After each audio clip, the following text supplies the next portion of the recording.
Thank you, Mr. Chairman. Thanks to the witnesses for being here. I have to say, I'm kind of amazed that we're holding this hearing. To me, it's remarkable that the idea of actually, as you were just saying, Ms. Moran, the idea of enforcing our laws, protecting our border, securing our streets from criminals, it's amazing that that's controversial at all. And it says something a lot about the other side of the dais that we're having this hearing today.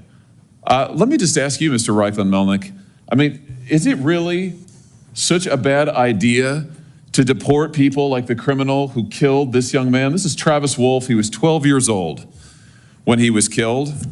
He was mowed down, and I do mean mowed down, in a car by an illegal immigrant, 12 years of age, walking along a sidewalk in my state of Missouri, mowed down by an illegal immigrant who I think also had a prior criminal record. Is this such a bad idea to deport the person who killed him? Any person who commits a heinous crime should suffer the consequences under the law. Good. What about Officer David Lee?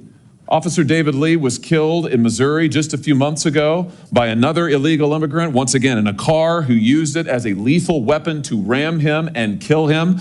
Is it so wrong, such a bad idea to deport the illegal immigrant who killed this good man?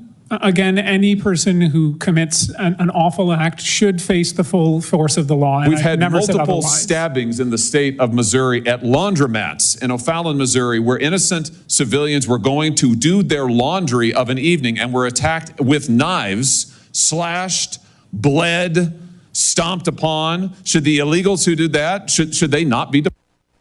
As I said, in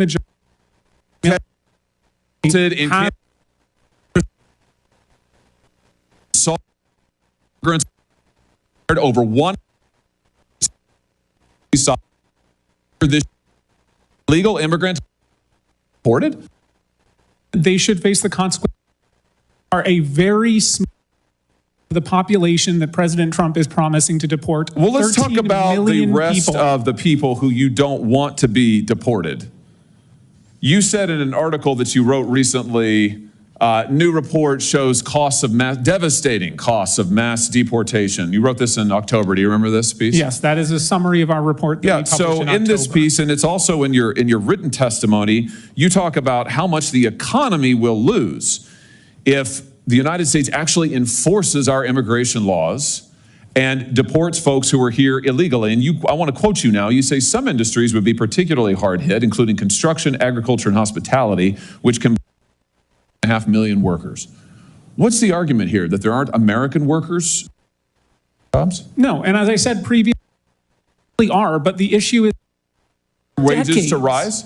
I think that we want to pass a path to citizenship so we can have a level and fair playing field for every American. Why would you want American citizens and those who are here lawfully to have to compete against illegal immigrants who, by the way, are often paid not minimum wage, who are not given the federally mandated benefits precisely because they're here illegally? Why would you want to drive down the wages of millions of working Americans who can't get those jobs in construction, agriculture, and hospitality because illegal immigrants are getting them? Suppressing wages in the meantime. Why would you want to do that? Well, if you've been here for my initial testimony, you know I don't want that. Oh, listen, I read your testimony word for word, and I've been watching it, and I know what the answer is.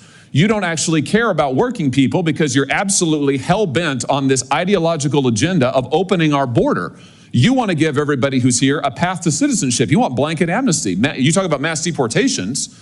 That's your word, not Trump's. You want mass amnesty, right? It's right here in your testimony. We want a path to citizenship for people who pass a background check, who pay a fine. That's amnesty, who you just said there's millions of people, 13 million people. Right, 13 million people you want to dump into the labor force. They are already who will drive in the labor force, illegally, Senator. They're here, taking jobs from American citizens. And so, perfect. So here's your plan. So just if you're wondering, America, here's the Democrats' plan.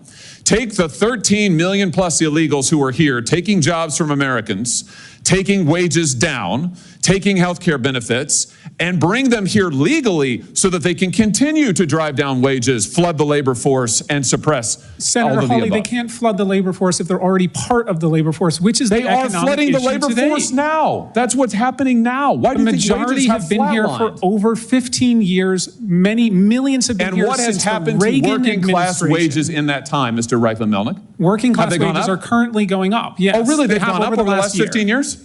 Over the last 15 years, I will have to consult the economists on that matter. Yeah, they're down, way down. What world do you live in?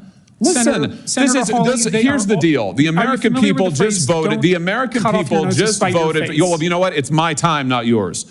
So you're here to answer my questions, not to offer a soliloquy. And let me just end with this. The Americans had a good look at your economic, and they voted against it. An open border for the last facto amnesty yourself 15 plus has been a people have died lower because of it. Our streets are in chaos because of it. And now you and the Democrat Party just say more of the same, more of the same. Let's double down. I would just say to you, I think that's insanity. I think it's total insanity, and the American people do too. Senator Hawley, we have a choice. We can either hurt the economy or help the economy. And if we want to deport 13 million it hurts the economy to give American workers jobs? Senator from Texas.